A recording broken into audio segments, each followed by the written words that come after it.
Welcome to Lessons We Love, TrueFire's newest video series highlighting some of the top lessons in our extensive catalog of guitar courses.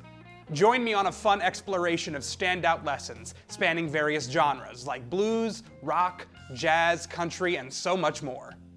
Whether you're a seasoned player or a beginner, these lessons provide a diverse and enriching experience. Tune in as we delve into the heart of TrueFire's guitar lesson legacy.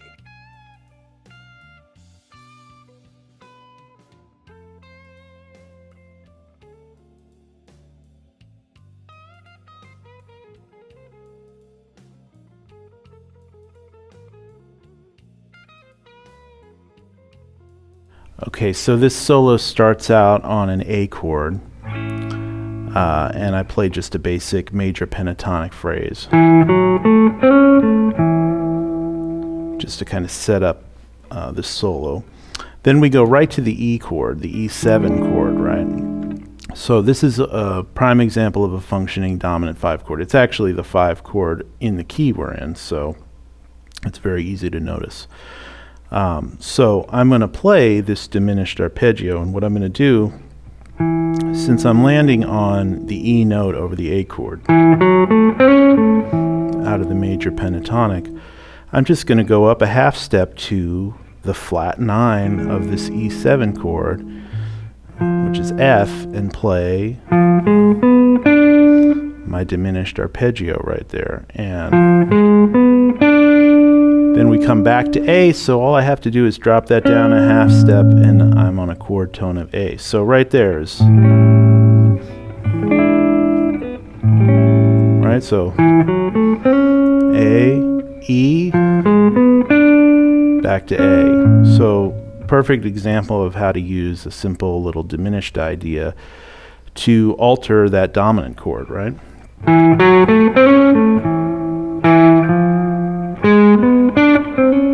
And the nice thing is we're playing some notes that we wouldn't normally play if we were just thinking pentatonic blues or arpeggios. We're kind of breaking out of that and we're starting to think in a little bit different way and thinking about the function of the chords and what's happening harmonically between these chords. Now, so we continue on the solo. We go down to A7, and that's going to set us up to go to the 4 chord. And so I'm going to do my diminished arpeggio now over the A7 chord to get to the 4 chord, because again, A7 is the 5 chord of D, so it's functioning as a dominant 5 chord. So we can play the same diminished idea over that chord. And now I'm going to start here on the 3rd. And I'm going to go right up that diminished arpeggio. So 3rd, 5th, flat 7th, flat 9 of A. And then, again, I'm targeting chord tones. Now I'm in over my D7 chord, so I'm targeting chord tones of that chord.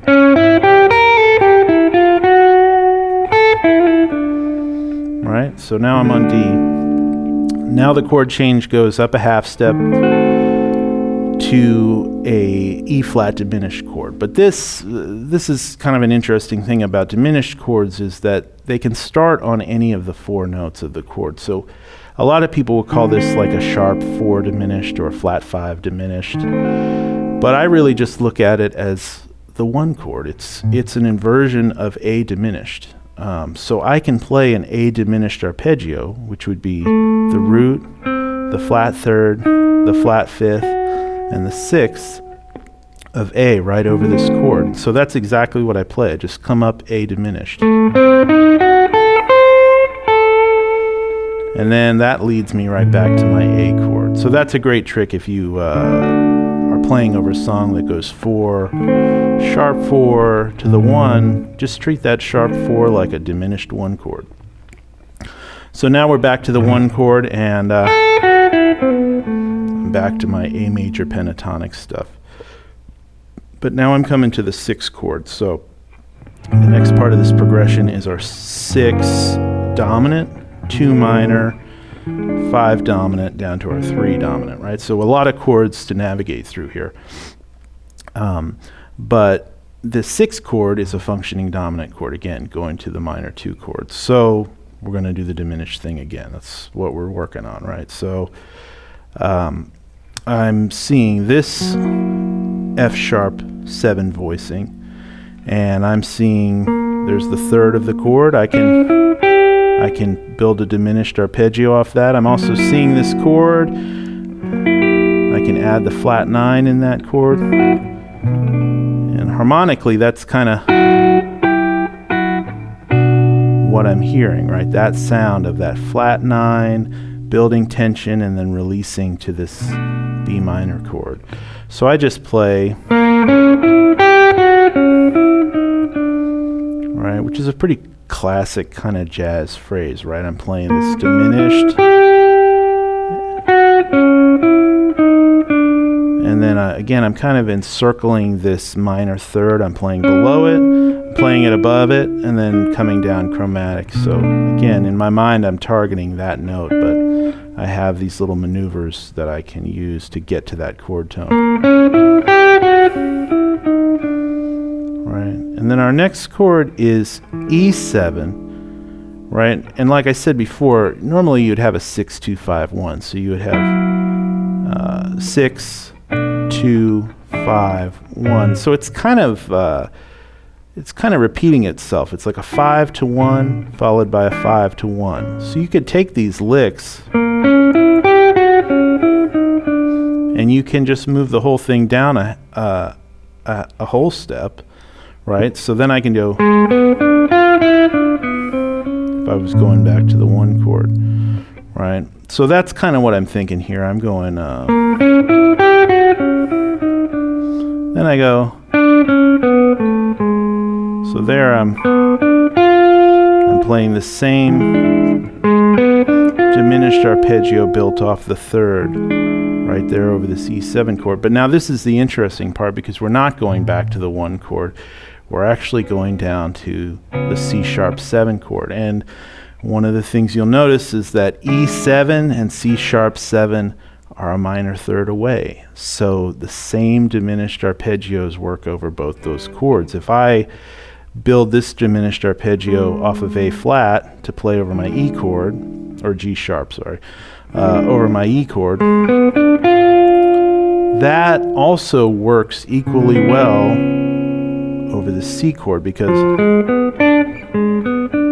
I can move these things around in minor thirds, right? So I can continue with that diminished idea over both those chords, and that's exactly what I do. I play that diminished, and then I go up, that diminished, and then go up a minor third, right? So that's starting on G sharp, that's starting on B, and that's starting on D. And now all I have to do is figure out how to get out of it. That's the thing with these diminished arpeggios. When you start moving them around in minor thirds, you can easily get confused and get disoriented. So you've always got to be anticipating the next chord, and that's why it's so helpful to know those basic arpeggios. So wherever you are, you can always kind of recalibrate yourself and go, okay, there's the chord shape for the chord I'm heading to, and there's the chord tones that fit to that chord. So in this case, I'm going to F sharp minor, but I'm up here, so I'm going to see this F sharp minor voicing. And I know, the chord tones that are within that chord. So I'm going, right, diminished, and then right here is the fifth of that F sharp minor chord, right? So let's see. Again, I'm kind of encircling this minor third of the chord. So that's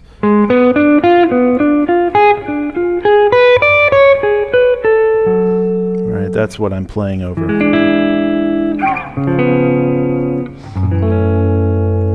Right. So now I'm heading to the 2 chords, so I just play a simple little pentatonic phrase and land right on the root of that 2 chord, nothing fancy. And then we're kind of in the turnaround section where it goes back to the 5 chord, and I just kind of play this. Hit hit that again. Right, kind of a classic blues turnaround phrase over that 5 chord going back to the 1 chord. So now we're in the second time around, and I kind of start out playing some sort of blues, major, minor, pentatonic kind of stuff. And that's kind of a little thing where I'm bending the note up a half step and then kind of sliding into it. That's just kind of a little embellishment that I'll use sometimes.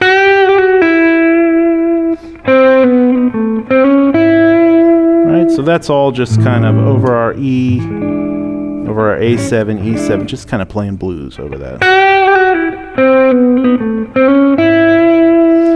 Now we're setting up to come to the 4 chord. So again, I can play this diminished thing. So this time I'm going to start on the flat 9 of the A7 chord.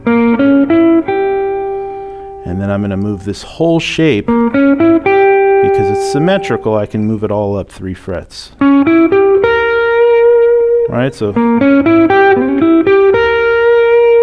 And then I just have to figure out how I'm going to land it. So I'm seeing this D7. So again, it's so important that you know those arpeggios, especially as we start adding more layers and getting more complicated with altered chord tones. Knowing those fundamentals of your basic chord shapes is so important. So.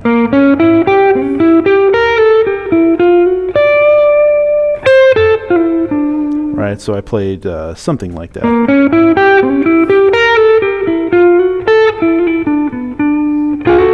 Right, into the D chord. Now we're playing our D sharp diminished chord. So I'm seeing this. Right, this D shape, I can just move that up a half step and play a diminished arpeggio, right? Just stacking minor thirds,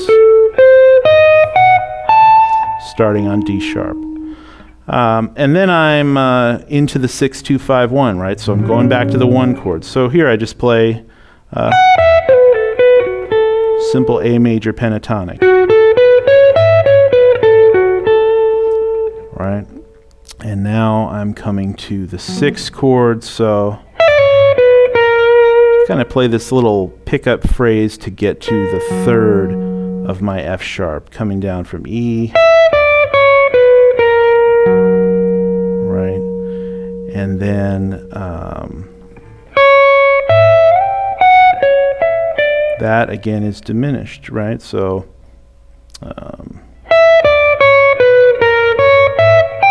right there, all minor thirds. So diminished arpeggio built off the 3rd of this F sharp chord. It's a little different because now we're stretching it out over some strings, so we're not in a position anymore because we're up on this higher string. We've kind of run out of space. So we have to try to visualize these things in different ways, and that's one of the things you can work out as you're practicing. When I'm practicing this stuff, I will go really slow and I will focus just going from 1 chord to the next and try to work out these little maneuvers of how I can get from point A to point B.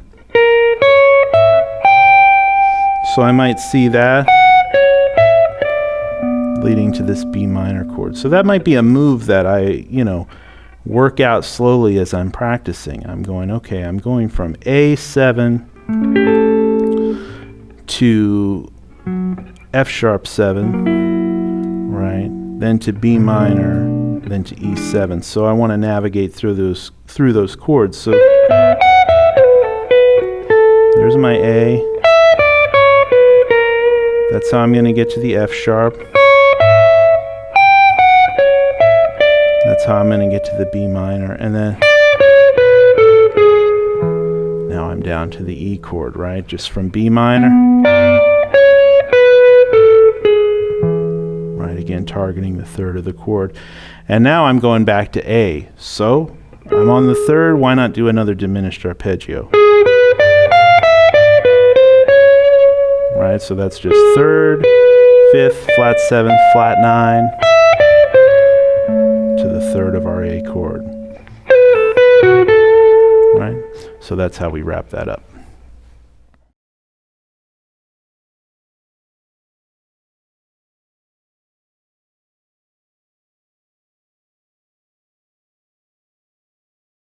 All right, so let's have a little jam together on this Albert Collins funky track. I'm going to play a line using the minor pentatonic with the 6th degree, and then you play it back to me. We'll keep it simple. Remember, the great blues players have a conversational style, and so let's go back and forth with that conversation and see what happens. All right.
All right, continuing to talk about phrasing and time, let's apply some of these ideas.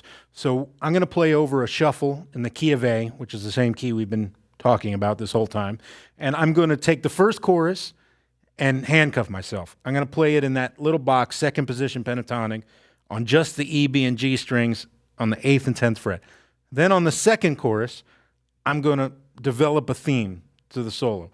I'm going to play something, and I'm going to answer it all the way through, maybe for 2 choruses. Then I'm going to stop and talk a little bit about what I was doing and kind of put those all together and start talking about kind of just how you can change your phrasing over the time. But the first 2 choruses are going to be handcuffs and put yourself in the corner.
Painted myself into that corner on those second 2 choruses.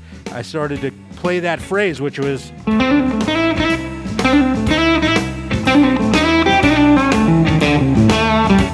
now tools like this help you really develop your conversational playing style.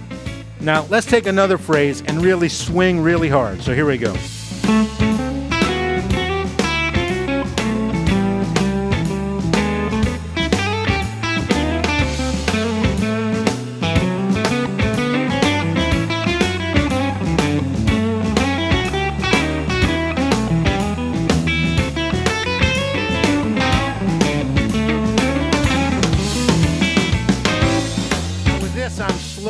lot of notes, and I'm really swinging my phrases, playing a lot of dotted eighths and triplets.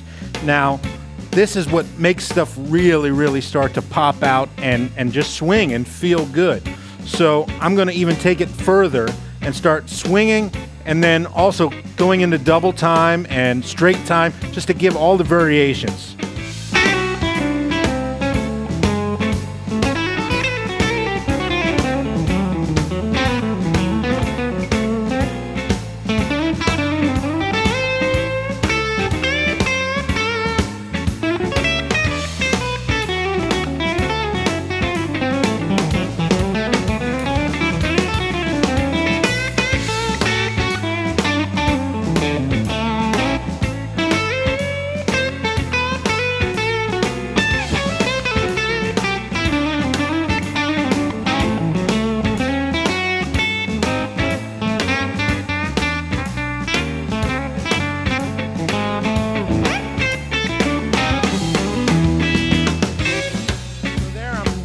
Really breaking into a timing kind of bag of tricks. I'm speeding up, I'm slowing down, I'm swinging, I'm slurring, I'm highlighting, kind of all those things that you can do around that time. But you got to have that internal clock to be able to do that. So these are some of the exercises you can do to kind of really build all your variations within time and phrasing and finding your voice.